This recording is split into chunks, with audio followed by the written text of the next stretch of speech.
Hello students, তো নিশ্চয়ই তোমরা সবাই পড়াশোনা করছো। তো সপ্তম শ্রেণীর যে ভৌতবিজ্ঞানের বিভিন্ন যে বিষয়গুলো আমরা বলছি, আলোচনা করছি, নিশ্চয়ই তোমরা সবাই বুঝতে পারছো। সেই সঙ্গে সঙ্গে বইটাকেও তোমরা পড়বে। তো এখানে আজকে আমরা যেটা আলোচনা করব, তাপ তাপ নিয়ে আজকে আমরা আলোচনা করব। তো এর আগের ক্লাসগুলোতে আমরা তাপমাত্রা, থার্মোমিটার, এই সমস্ত বিষয়গুলো নিয়ে আলোচনা করেছি। পারদ থার্মোমিটার গুলোর বিভিন্ন স্কেল নিয়ে আমরা আলোচনা করেছি। তো ফারেনহাইট স্কেল, সেলসিয়াস স্কেল, এই বিভিন্ন স্কেলগুলোর প্রচলন কেন করা হয়েছে না, যে জায়গায় যেই ধরনের তাপমাত্রাটা সাধারণত বেশি থাকে, বেশি সময় ধরে সাধারণত থাকে, বা সেই পরিবেশে সেই তাপমাত্রাটাকে মাপ করার জন্য উপযুক্ত স্কেল হলে সঠিকভাবে মাপটা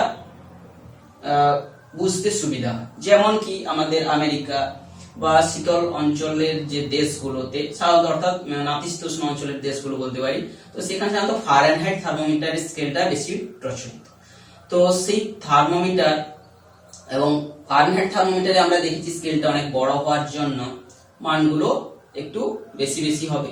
সেন্টিগ্রেড স্কেলের যেহেতু স্কেলটা খুব ছোট, তো এখানে খুব কম মানটা কিন্তু অনেক বেশি মানকে নির্দেশ করবে। যেমন কি আমাদের মানুষের শরীরের তাপমাত্রা যদি আমরা বলে থাকি, এটা সেন্টিগ্রেড স্কেলেই কিন্তু বলা হয় না, সাধারণত ফারেনহাইট স্কেলেই ওটা সাধারণত আমরা জানি। মানুষের সুস্থ মানুষের তাপমাত্রা কত না, হচ্ছে সেটা 98.4 ডিগ্রি ফারেনহাইট, যদি আমরা 98 প্রায় বলে থাকি। আর তার থেকে একটু বেশি কম বেশি হলেই আমাদের বলি শরীরে জ্বর হয়েছে। তো সেই যে তাপমাত্রাকে আমরা ফারেনহাইট স্কেল থেকে সেন্টিগ্রেড স্কেলেও পরিমাপ করে দেখতে পারি। গাণিতিক ক্যালকুলেশন করার জন্য তোমাদের সমীকরণ বলে দিয়েছি, তোমরা বসিয়ে দেখবে কত কি হয়। প্রায় 36 এর কাছাকাছি পাবো আমাদের শরীরের তাপমাত্রা। তো বলতে চাইছি যে বিভিন্ন স্কেলের প্রচলনের কারণটা, এটাও আমাদের জেনে রাখা দরকার। তো আজকে যেটা আমরা আলোচনা করব, তাপ। তো তাপ জিনিসটা কি? তাপ হচ্ছে কিন্তু এক প্রকার শক্তির রূপ। শক্তির কটা রূপ রয়েছে? শক্তির রয়েছে 8টা রূপ। সেই 8টা রূপের মধ্যে তাপ হচ্ছে একটা রূপ, তাপ শক্তি। তো আরো সেই শক্তি, 8টা শক্তির নাম তোমরা নিশ্চয়ই বলতে পারবে। কি কি না, যদি বলি তাপ শক্তি, তড়িৎ শক্তি, শব্দ শক্তি, তারপরে যান্ত্রিক শক্তি, পারমাণবিক শক্তি, রাসায়নিক শক্তি, আর কি যেটা বাকি থাকলো নিশ্চয়ই তোমরা বলতে পারবে। তো মোটামুটি সেই 8টা শক্তির কথা জানি। সেই 8টা শক্তির মধ্যে তাপ কেন গুরুত্বপূর্ণ? যে কোনো প্রকার শক্তি কিন্তু আলটিমেট তাপ শক্তির কিছু না কিছু রূপান্তরিত হবেই। তো সেই জন্য আমাদের বাস্তব জগতের মধ্যে যদি ধরে থাকি কিছু না কিছু, যেমন ধরো সুইচ দিলাম, আলো জ্বলছে, তাহলে তড়িৎ শক্তি থেকে আলোক শক্তি। তো যখনই আলোটা আমরা জ্বালিয়ে রাখি না কেন, দেখবে বাল্বটা কিছুটা গরম হয়ে গেছে, তাহলে কিছুটা আলো কিছুটা তাপে রূপান্তরিত হয়েছে। কিংবা ধরো সুইচ দিচ্ছি, ফ্যান ঘুরছে, তাহলে এখানে যদিও যান্ত্রিক শক্তিতে রূপান্তরিত হলো, যান্ত্রিক শক্তি, তাহলে তড়িৎ শক্তি হলো যান্ত্রিক শক্তিতে রূপান্তরিত, কিন্তু দেখবে ফ্যানটা গরম হয়ে গেছে বা মোটরটা গরম হয়ে গেছে, তাহলে এখানে কিছুটা তাপ শক্তিতে রূপান্তরিত হয়েছে। কিংবা কোনো উঁচু জায়গা থেকে কোনো একটা পাথরকে ফেললাম, এখানে যান্ত্রিক শক্তিটা গতি শক্তিতে রূপান্তরিত হলো। অর্থাৎ যান্ত্রিক শক্তি যেটা আমরা দুটো, স্থিতি শক্তি আর গতি শক্তি, দুটোকেই একসঙ্গে যান্ত্রিক শক্তি বলে থাকি। তো এই যান্ত্রিক শক্তির যে রূপান্তরটা হচ্ছিল, এখানে কিছুটা যখন মাটিকে স্পর্শ করে যাবে, সেখানে আবার তাপ শক্তিতে রূপান্তরিত হচ্ছে। তো এই সমস্ত বিভিন্ন ক্ষেত্রে আমরা জানছি যে তাপ হচ্ছে একটা গুরুত্বপূর্ণ শক্তির রূপ। তো এই তাপ হচ্ছে একটা শক্তি, যখন কোনো জায়গা থেকে বেরিয়ে চলে যাবে সে কিন্তু শীতল হয়ে যাবে, আর যখন কোনো বস্তুতে গিয়ে প্রবেশ করবে সেটা দেখা যাচ্ছে গরম হয়ে গেছে। তো তাপ সম্পর্কে যে ক্যালোরিক মতবাদ প্রচলিত ছিল, তোমরা জানবে যে ক্যালোরিক নামে একটা যেন কিছু কণা ধরা হচ্ছে, মেটেরিয়াল ধরা হচ্ছে, যেটা অন্য বস্তুর মধ্যে ঢুকে গেল, সে উত্তপ্ত হয়ে গেল, আবার অন্য জায়গা থেকে বেরিয়ে চলে গেল, বস্তুটা শীতল হয়ে গেল। এই ধারণাটা ছিল প্রচলন বহুত দিন ধরে। তো পরবর্তীকালে দেখা গেল যে ওটা কোনো মেটেরিয়াল বা কিছু ক্যালোরিক নামক কণা বা কিছু নয়, ওটা একটা শক্তি যে বেরিয়ে যাচ্ছে, বা যেখানে কোনো রকম শক্তি প্রবেশ করানো হচ্ছে সে উত্তপ্ত হয়ে যাচ্ছে। তো এইভাবে তো যখন দুটো ভিন্ন উষ্ণতার বস্তুকে সংস্পর্শে রাখা হয়, দেখা যাবে যে উষ্ণতা বা তাপমাত্রার বস্তুটা ভাবে যে উত্তপ্ত, যে বেশি উষ্ণতার বস্তু থেকে কম উষ্ণতার বস্তুর দিকে কিন্তু তাপটা সঞ্চালিত হতে থাকে।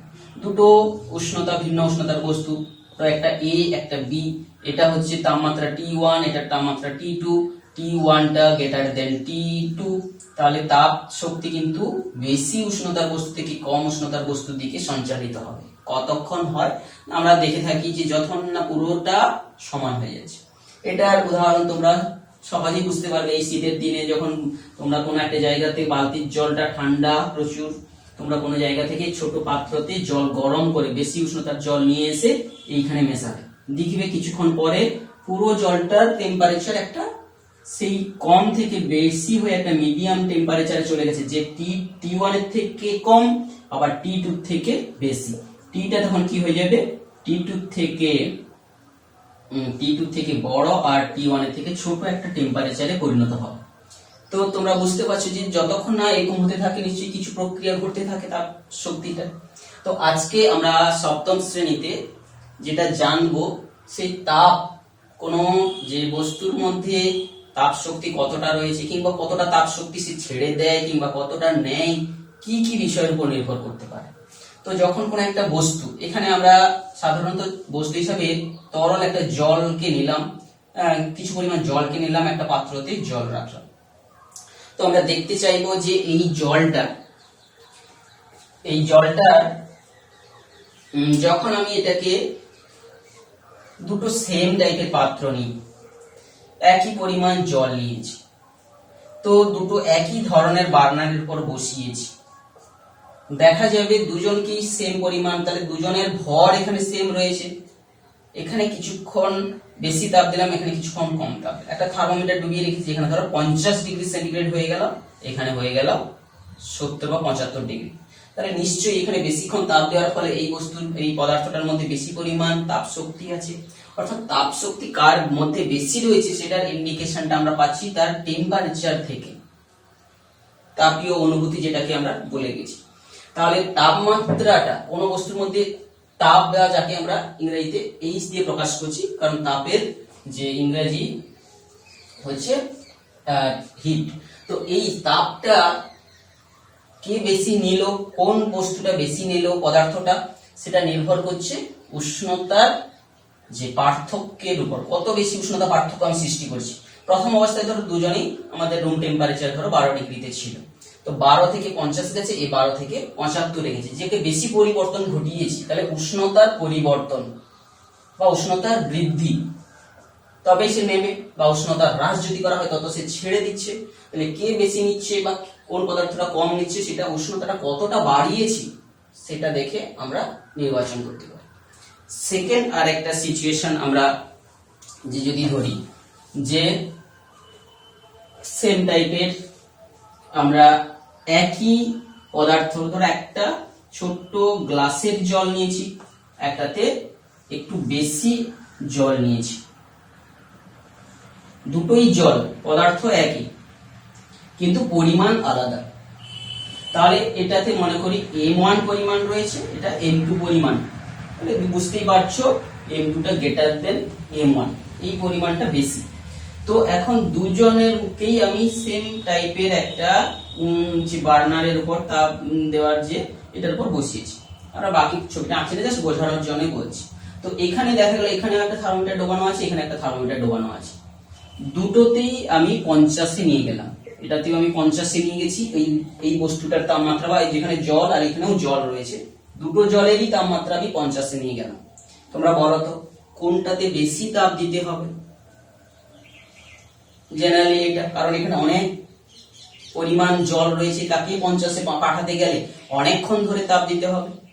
তো সহজেই বুঝতে পারছো কোনটা বেশি তাপ নেবে, এই বস্তুটা বেশি তাপ নেবে। তাহলে তাপ নেওয়ার মানটা পদার্থের ভরের উপর নির্ভর করবে, পরিমাণের উপর। অর্থাৎ বস্তুটার ভর কতটা সেটার উপরও নির্ভর করবে কতটা ও তাপ নেবে সেম পর্যায়ে পৌঁছতে। আবার একটা সিচুয়েশনের কথা আমরা বলছি, যেখানে ধরো একটা সেম টাইপের পাত্র, দুটো সেম টাইপের পাত্র নিলাম, একটাতে রাখলাম তেল, একটাতে রাখলাম জল, যদিও ছবিটা একটু ছোট বড় হচ্ছে। তাহলে দুটোতে একই পরিমাণ পদার্থ নিয়েছি, কিন্তু একটা আছে অন্য পদার্থ, তাহলে দুটোর ভর একই নয়, কিন্তু ভর একই হলেও মেটেরিয়াল দুটোর আলাদা, এটা উপাদান আলাদা। উপাদান, এটা উপাদান 1, এটা উপাদান 2, তাহলে দুটো আলাদা উপাদানের দুজনকেই আমি একটা নির্দিষ্ট সময় ধরে উত্তপ্ত করলাম। দেখা যাবে এর মধ্যে যদি থার্মোমিটার ডুবিয়ে রাখি, দেখা যাবে যে একই সময় দুজনকে তাপ দিলাম, কিন্তু উপাদান 1টা যেখানে পৌঁছালো এটা সেখানে পৌঁছালো না। অর্থাৎ কে কতটা তাপ নেবে বা সে নিতে সক্ষম হবে সেটা তার গঠনগত বৈশিষ্ট্যের উপর একটা নির্ভর করে। দুজনকে ধরো তোমরা যারা সবাই বসে রয়েছো বা সারা শুনছো, একই তথ্য আমরা সবাইকে দিচ্ছি, সবাই কি সমানভাবে তত পরিমাণ নিতে পারছো বা বুঝতে পেরেছো? তো এটা আমাদের উপাদান, যদিও এইটা প্রসঙ্গটা সেটা নয়, তো এখানে উপাদান কতটা সে নিতে পারবে যেমন আলাদা হবে, বুঝতে পারবে আলাদা হবে, তাহলে এটাও সেম, অর্থাৎ পদার্থের উপাদানের উপর নির্ভর করবে। তো এই বৈশিষ্ট্যটাকে, অর্থাৎ আবার দেখা গেছে এই উপাদানের উপর নির্ভর করবে। এখন এই উপাদানের উপর যে নির্ভর করা বিষয়টা কিন্তু একটা ধ্রুবক। সেই পদার্থটাকে কোনো একই পদার্থকে নিয়ে, ধরো আমি এই উপাদান 1 এর কথা বলছি, একে নিয়ে এর তাপমাত্রা 1 থেকে 2 ডিগ্রি বাড়াতে যে পরিমাণ নিয়েছিল, দেখা গেছে 2 থেকে 3 বাড়াতেও সেম নেয়। অর্থাৎ এই যে বৈশিষ্ট্যটাকে, এটাকে বলা হয় আপেক্ষিক তাপ, উপাদানের উপর নির্ভরশীল যে, অর্থাৎ বস্তুর উপাদানের উপর নির্ভরশীল। উপাদানটার প্রকৃতি, এবার উপাদানটার ক্ষেত্রে নিয়ে আমরা যদি পৃথক পৃথক ভাবে তার আলোচনাটা করি, দেখা যাচ্ছে যে এই একই উপাদান নিয়ে কখনো তার 1 ডিগ্রি বাড়ালাম, কখনো অন্য একটা রেঞ্জে 1 ডিগ্রি বাড়ালাম, দেখা যাচ্ছে যে সেই শক্তি, তাপ শক্তি নেওয়া তাপ শক্তিটার মান কিন্তু একই হচ্ছে। অর্থাৎ এই যে উপাদানটাকে আমরা আপেক্ষিক তাপ বলে তাকে উল্লেখ করছি, অর্থাৎ ওই উপাদানের আপেক্ষিক তাপ। তাহলে বুঝতেই পারছো কোন বস্তু কতটা তাপ নেবে, কিংবা সে যদি উষ্ণ বস্তুর সঙ্গে অন্য কোনো শীতল বস্তুর সঙ্গে সংস্পর্শে রাখা আছে, যদি ছেড়ে দেবে সে কতটা নেবে বা ছাড়বে, সেটা কিন্তু এই 3টা বিষয়ের উপর তোমাদের নির্ভর করবে। তো এই আপেক্ষিক তাপ কাকে বলে না, একক ভরের বস্তুর উষ্ণতা 1 ডিগ্রি সেন্টিগ্রেড বাড়াতে যে তাপটা নেয় সেটা ধ্রুবক এবং সেটাকেই বলা হচ্ছে তার আপেক্ষিক তাপ। তো এইভাবে তোমরা কিন্তু আজকের ক্লাসে তোমাদের সংক্ষিপ্ত ভাবে যে তাপের গ্রহণ বা বর্জন এর পরিমাণটা জানো। এখন এই তাপের গ্রহণ এবং বর্জন কিন্তু সমান। যদি দুটো বস্তুর মধ্যে তাপের গ্রহণ হচ্ছে বা বর্জন হচ্ছে, আদান প্রদান হচ্ছে যদি বলি, এবং অন্য কোনো পদার্থের মধ্যে আর সেই শক্তি যাচ্ছে না, তখন আমরা বলতে পারি গৃহীত তাপ বা গৃহীত তাপ সমান বর্জিত তাপ। তো এই গৃহীত তাপ সমান বর্জিত তাপ, একে বলা হচ্ছে ক্যালোরিমিতির মূলনীতি। তো আমরা এখন তাপ জেনে গেছি, তাপ হচ্ছে একটা শক্তি। তো তাপের এখন এককগুলো আমরা জেনে নিই। সিজিএস পদ্ধতিতে তাপের একক কি বলতো? ক্যালোরি। আর এসআই পদ্ধতিতে তাপের একক হচ্ছে জুল। তো ক্যালোরি একটা বহুল প্রচলিত, পূর্ব থেকে প্রচলিত একটা বড় একক। 1 ক্যালোরি সমান আমরা জানবো 4.2 জুল। তো এইগুলোর কোথা থেকে এলো, কি ব্যাপার, আমরা সেই তথ্যতে যাচ্ছি না, আমরা জাস্ট এখানে কিছু যে সঠিক তথ্য আমাদেরকে মনে রাখতে হবে, যদিও আরো অ্যাকুরেটলি বলতে গেলে 4.18 জুল। তো এইরকম তথ্যগুলোকে আমাকে মনে রাখতে হবে। আর তাহলে তাপমাপক যন্ত্রটা কি হবে? যেমন তাপমাত্রা মাপার যন্ত্র আমরা থার্মোমিটার বলেছি, তাহলে তাপ মাপার যন্ত্রটা কি হবে? তাপ মাপার যন্ত্রকে বলা হচ্ছে ক্যালোরিমিটার। ক্যালোরিমিটারটা কি? ক্যালোরিমিটার, থার্মোমিটার যেমন আমরা বিভিন্ন প্রকারের হয়েছে জানি, তবে ক্যালোরিমিটার কিন্তু একটা বিশেষ পাত্র হবে, তামার একটা পাত্র, যেটা বাইরে থেকে সিল করা থাকবে, একটা ছোট্ট ছিদ্রের মধ্যে দিয়ে থার্মোমিটার প্রবেশ করানোর অপশন থাকছে, আর ওর ভেতরে একটা নিড়ানি বা চামচ থাকে, যেটা কিন্তু বাইরে এর ভেতরে একটা মেটেরিয়াল হিসাবে সাধারণত বিভিন্ন পদার্থ ব্যবহার করা যেতে পারে, জেনারেলি জলকেই ইউজ করা হয়। তাহলে এটা হচ্ছে তামার একটা পাত্র, থার্মোমিটার থাকছে, আর এটা হচ্ছে নিড়ানি। তো এইটাই হচ্ছে ক্যালোরিমিটার। এবং এর সাহায্যে কিভাবে কোনো বস্তুর তাপমাত্রা মাপা হয় কিংবা আপেক্ষিক তাপ মাপা হয় সেটা আমরা পরে উঁচু ক্লাসে যখন পরের ক্লাসে জানবো। যদিও যদি তোমাদের কারোর ইচ্ছা থাকে তোমরা জানতেই পারো, বিভিন্ন ভিডিওগুলো আমরা যখন দেবো দেখবে। তো সেইটা করার সময় আমাদের কিন্তু গৃহীত তাপ এবং বর্জিত তাপ সমান, অর্থাৎ ক্যালোরি নীতির মূলনীতি এটা প্রয়োগ করতে হবে। ক্যালোরি নীতি এটা মূলনীতি, এটাকে আমাদেরকে ব্যবহার করে এই গণিতগুলো করব। তো তোমরা এটা ভালো করে ভিডিওটা দেখো, সঙ্গে সঙ্গে বইগুলো পড়বে। সবচেয়ে বড় কথা, তোমরা 21 শতকের ছাত্র, তোমাদেরকে শুধু তথ্য সংগ্রহ করে পড়লে হবে না, নিজেদেরকে আরো বিভিন্ন দিকের থেকে অভিজ্ঞতা সঞ্চয় করতে হবে। সমস্ত কিছু দিক থেকে তোমরা যদি নিজেদেরকে উন্নত করো, তবেই হচ্ছে 21 শতকের একজন সুনাগরিক, সুছাত্র হিসাবে তোমরা গড়ে উঠবে। তো এই বলছি, তোমরা পড়তে থাকো।